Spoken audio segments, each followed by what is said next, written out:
Stop hunting. Start finding. Choose the AT&T Real Yellow Pages with complete ads and up-to-date local listings to find just what you need. Travel to Spain or Orlando Avenue. The finest restaurant featuring cuisine from Spain is open for business, lunch, and pleasure. El Bodegón, our very own 4-star restaurant, is open for business, lunch, and dinner. This is a true gem when it comes to real Spanish cuisine, featuring dishes like paella. El Bodegón also has a great wine selection. Enjoy a 4-star cuisine from Spain today for lunch or dinner at El Bodegón. My universe is everything I imagine. I want to be a graphic designer. How can I get there? The Academy. It fits my busy lifestyle, and I can learn firsthand from instructors who've been there and know what it takes. Hey, my destiny is a career doing what I love, my way. My choice, my school. The International Academy of Design and Technology. You imagine? We can get you there. Call 1-800-932-2900. 1-800-932-2900. It's 4 o'clock. You want to dial in? Yeah, you know, these calls would go a lot better if we had an office. This is our office. This is your daughter's dorm room, Bob. Listen, we have internet, telephone, dorm lounge. It's all free. You could just do business at FedEx office. They've got Wi-Fi, workstations. A lot of them are open 24/7. It'll still save us an overhead. Hey, baby. Here, give me sugar. Got a room. Technically, this is her room. Hello, we're on. We understand. You want less overhead. FedEx office. Hi, I'm Nicole Alvarez, and you're watching Speak Out TV. I'm here with Linda Stewart. She is currently the Commissioner of District 4, and she's running for Orange County Mayor. I'm really glad that you're on the show with us today. Thank you for having me. Absolutely. Tell us a little bit about who you are. I have served as the Orange County Commissioner for going on 8 years. And during that time, I have taken up many issues dealing with family and safety. Primarily, we instigated a new park impact fee, so we've gone from 43 parks to 93 parks. The red light cameras, the street racing bills were all initiated through our office. I do a lot with the homeless. I collected blankets when it was very cold this winter. I collect shoes for the young people who don't have the shoes. We do a lot in District 4, but it's the largest district, 257,000 of any district in all of Orange County, so I represent a very large district that has a very diverse population. What is your background in Orange County besides being commissioner?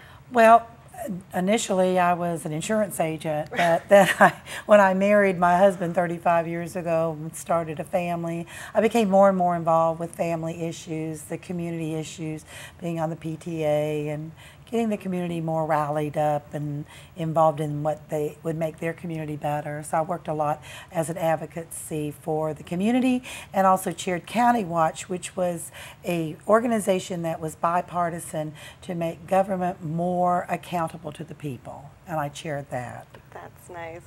Let's talk a little bit about the news that's happening right now. You and Bill Siegel have various confrontations. Tell us a little bit about that, the taxes and the business partner issues. Well, I took a bit of offense to statements that were made that perhaps he was the most transparent of all the candidates for mayor when he just recently released 5 years of tax returns, when every single year for nearly 10 years, even as I was a candidate, I've released my husband and my tax returns in full, and it's been on public display, as well as I've put it on my website. That's transparency to me, not after the fact. And then when it comes to the disclosing your business partners, that didn't happen till after the fact and just a week ago. And again, I think that really just a week ago. That's right, just a week ago.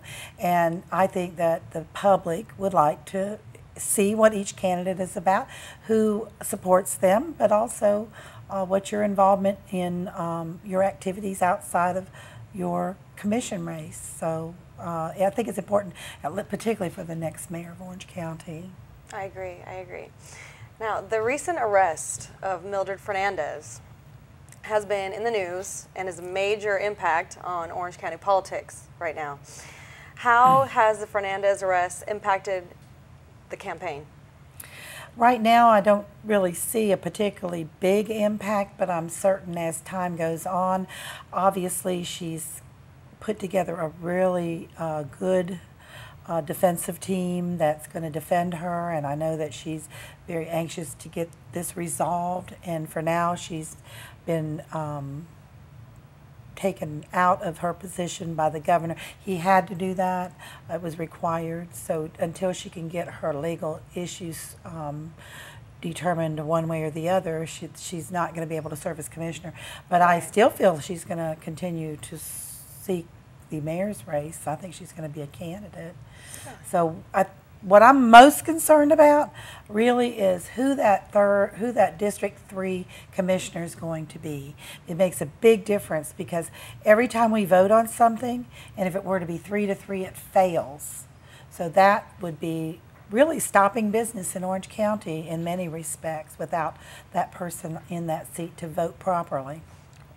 What will your focus be in the county for minorities as you're running? I have always felt that women in minority business need to have a greater role in what we hand out as far as the business as RFPs or when we build new buildings or when we ask for bids. I think that the women and minorities need to have some help. And what we're not doing right now that needs to change is we are not doing but 17%, and we really need to get up to 25%. The whole idea about the empowering the minorities is to let them come in, perhaps get with a contractor that has been around for a while, let them learn the ropes, and then let them become the general contractor or the general business within a few years. And that upward movement helps by them working with somebody that is already there. We're not doing enough of that, and we need to really beef that program up. Going back to the Mildred Fernandez scandal, what do you think about Tony Ortiz replacing?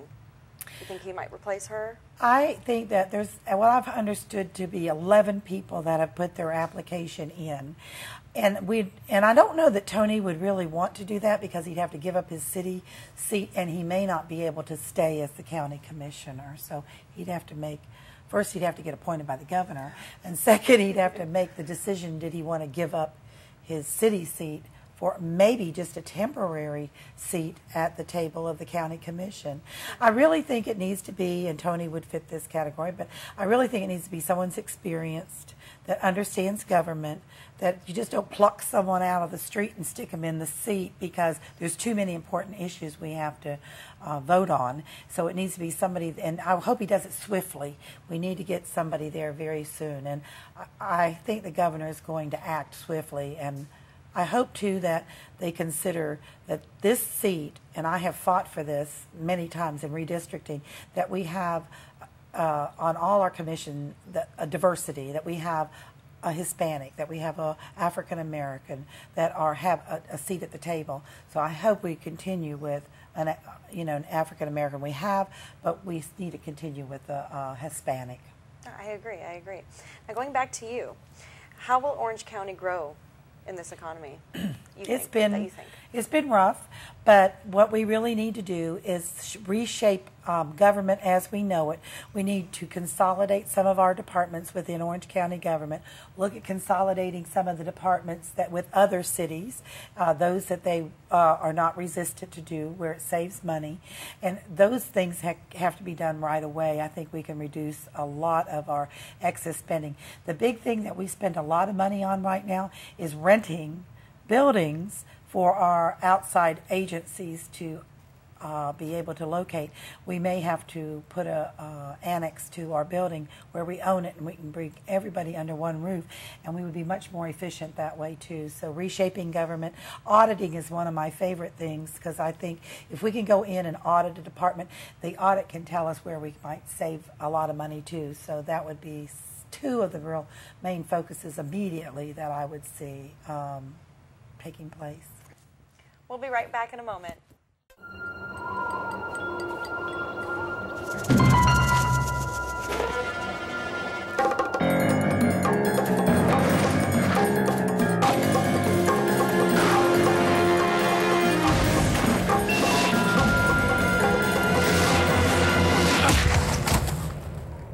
Stop hunting. Start finding. Choose the AT&T Real Yellow Pages with complete ads and up-to-date local listings to find just what you need. Travel to Spain or Orlando Avenue. The finest restaurant featuring cuisine from Spain is open for business, lunch, and pleasure. El Bodegón, our very own 4-star restaurant, is open for business, lunch, and dinner. This is a true gem when it comes to real Spanish cuisine, featuring dishes like paella. El Bodegón also has a great wine selection. Enjoy a 4-star cuisine from Spain today for lunch or dinner at El Bodegón. It's 4 o'clock. You want to dial in? Yeah, you know, these calls would go a lot better if we had an office. This is our office. This is your daughter's dorm room, Bob. Listen, we have internet, telephone, dorm lounge. It's all free. You could just do business at FedEx office. They've got Wi-Fi, workstations. A lot of them are open 24/7. It'll still save us an overhead. Hey, baby. Here, give me sugar. Get a room. Technically, this is her room. Hello, we're on. We understand. You want less overhead. FedEx office. My universe is everything I imagine. I want to be a graphic designer. How can I get there? The Academy. It fits my busy lifestyle, and I can learn firsthand from instructors who've been there and know what it takes. Hey, my destiny is a career doing what I love, my way. My choice, my school. The International Academy of Design and Technology. You imagine we can get you there. Call 1-800-932-2900. 1-800-932-2900. We're back with Linda Stewart, running for Orange County Mayor. Now, the recent law, the re-immigration, and in Arizona, and I know you'd love to talk about this, has caused great conflict and opinions. What is your position on immigration? I think that is absolutely the wrong direction to go in, letting states determine what their immigration policy is. I think it has to be done nationwide, and it has to be fair, and people that are working and living here and have been should be given some way for them to become citizens. How long and what the process is and whether or not they have to pay to become a citizen, that can be also determined. But I don't see us moving forward with restricting people from coming to the United States. I think we need to find a way for them to be included and that they're part of everything that we do, because they also then will pay taxes. Right now we're not getting taxes because Absolutely. of the way it's structured, and I think with a real fair immigration policy that is the same for everybody, then we can do a lot better, I think, for everybody. We are a melting pot. Everybody that lives here now came from some other country. So it's not, you know, to me, it just seems rather ridiculous that we would try to exclude somebody from some country. I am against discrimination of any person for any reason. There's no place for it in our government, and we just should be looking forward to our future and not look at ways that we can discourage people from living and doing business in Florida, but also in the nation. I agree. I think you have a very good take on immigration. Well, is there anything else you'd like to talk about? Anything else you'd like to let our viewers know about you or I your will campaign? go through a couple of the committees and things that I've sat on, and some of the other important issues to me. Transportation is vital to our community, and it's not just the Sunrail and the high-speed rail we're looking at. We need to start connecting our neighborhoods. We need trolleys or some other means, park and ride lots where people can park and get on a trolley and get into town or get to a multimodal station that we're developing. I've traveled all over Europe. I've traveled to Puerto Rico, to Colombia. I've been to many, in fact, I just returned from Colombia, and they have a wonderful metro system there. How was it like over there? It was very safe. I went, Medellin is where I visited. It was very safe, and what they are offering is the possibility of some manufacturing jobs. I think that is the niche that we haven't gotten into. We did the biotech where I I actually went to La Jolla, California, and was the first commissioner to talk to Dr. Adrienne Day at Burnham to ask her if she would come here because Scripps was trying to back out on us. So I'm familiar with being aggressive and going after the business. So one of the things that I talked to many of the officials in Colombia, particularly in Medellin, was the fact that they have biofuels that they're manufacturing, that it'd be great for us if we can take waste products and make fuel out of it rather than going and drilling off the coast and seeing the disaster that happens. Let's use some of our byproducts that are, you know, throw away and use that for fuel. That's a much better, safer, environmentally friendly way to do things.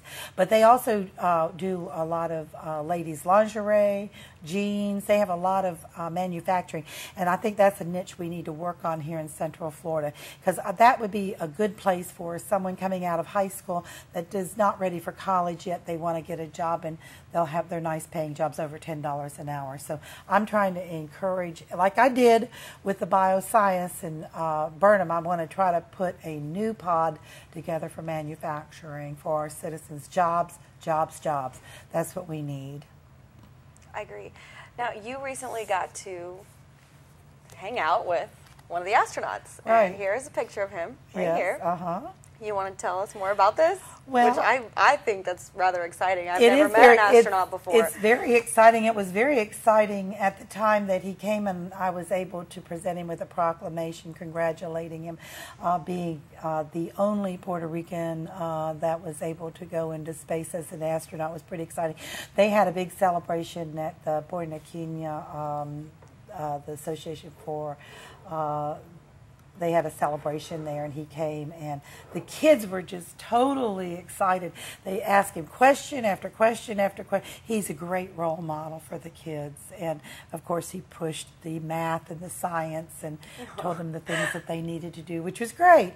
But you know, having these role models is so important for our kids, and we have a lot of role models. We need to get more people involved in mentoring and being there, Big Brother type thing, because that helps our families to make sure our kids stay in school and that they work and that they are productive and that they raise their families in the right spirit of family. So I think that it's important that our role models be extended, and all those that have done so much, they be brought here and they're used for that reason. Oh, you could be one of our role models. I could be a role model, and I hope that, I'm glad you said that. I hope that I can be. I agree with you. I think everybody that, particularly a lot of women that are seeking public office, it's not easy, as you mentioned.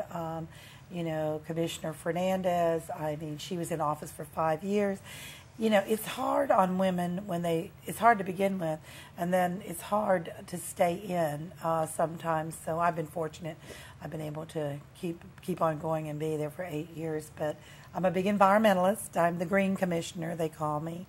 And I work very hard to make sure that we don't destroy our wildlife, that we don't destroy the rivers and the lakes. And, you know, I think that we should have growth, but it has to take into consideration our natural surroundings. So I get sometimes where I may say, no, you can't have that development. It's too close to the econ, you know. I'm kind of the watchdog in that respect. Well, is there anything else you'd like to talk about today?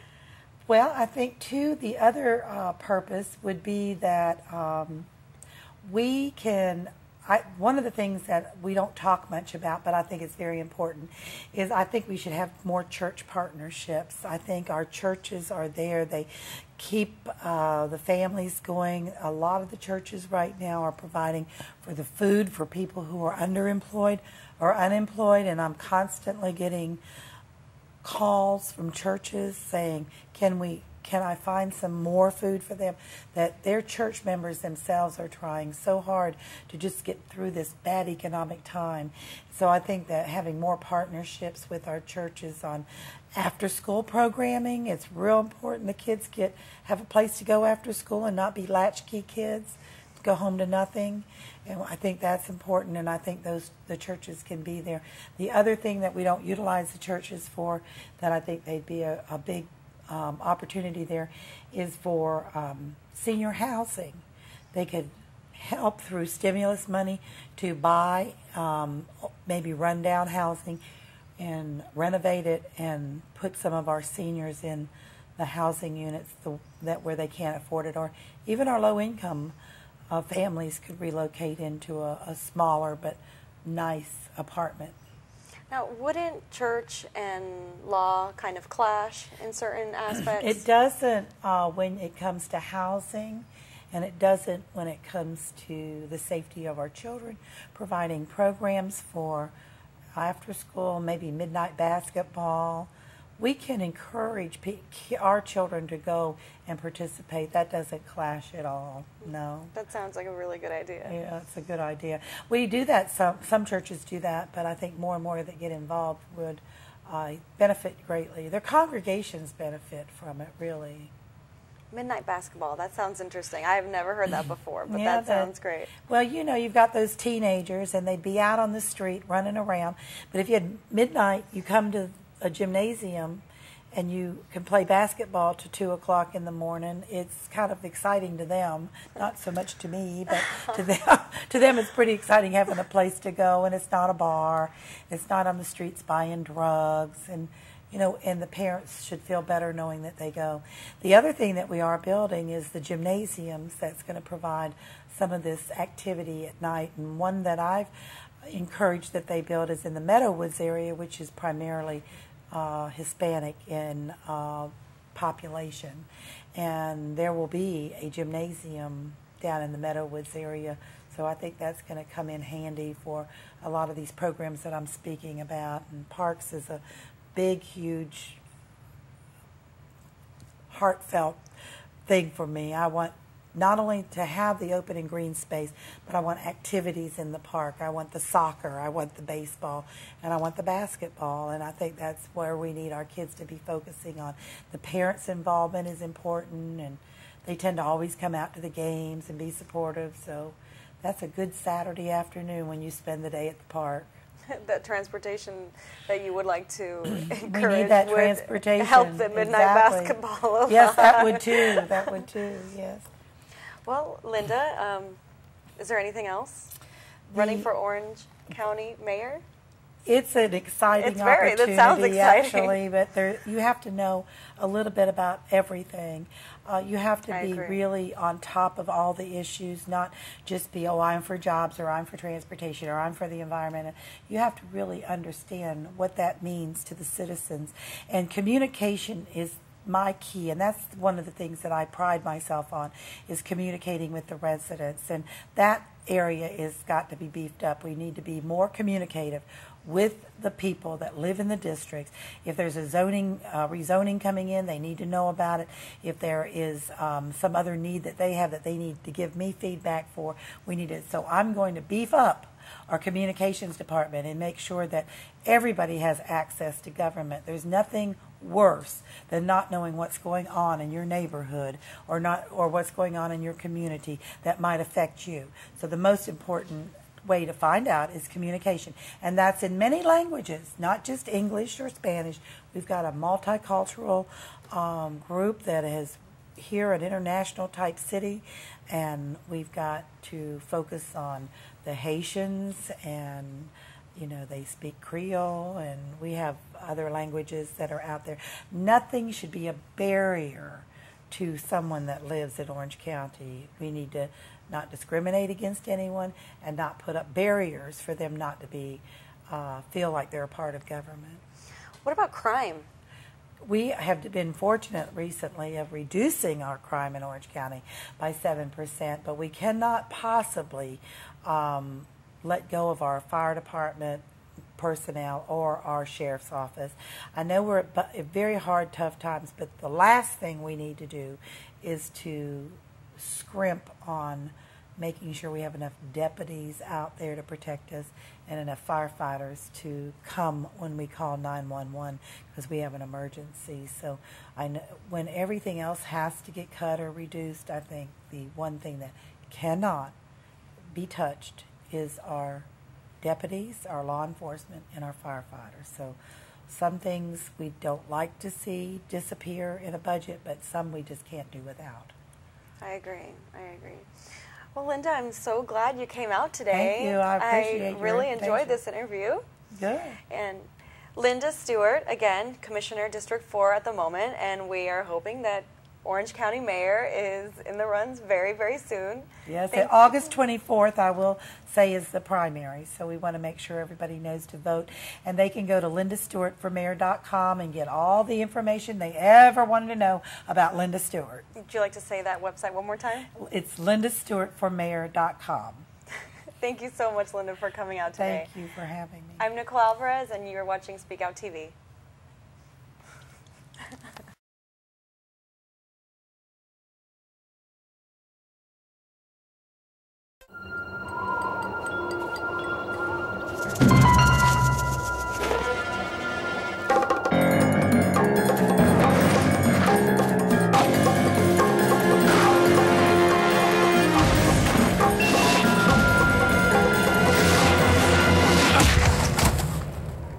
Stop hunting.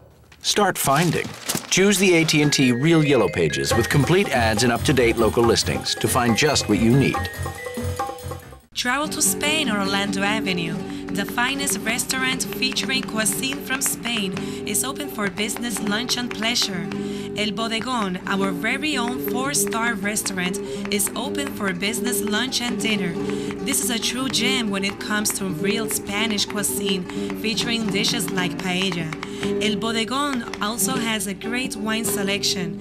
Enjoy a 4-star cuisine from Spain today for lunch or dinner at El Bodegón. My universe is everything I imagine. I want to be a graphic designer.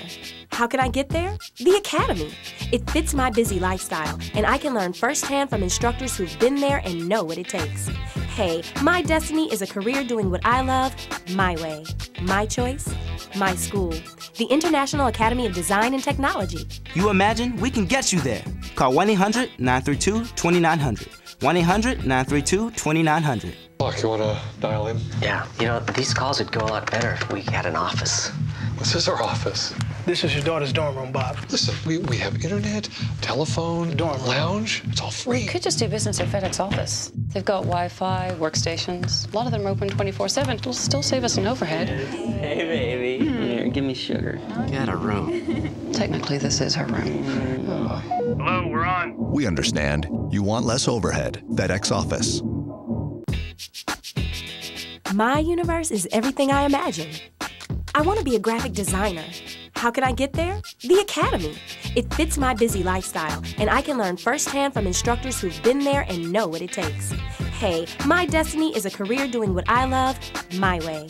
My choice, my school. The International Academy of Design and Technology. You imagine we can get you there. Call 1-800-932-2900. 1-800-932-2900.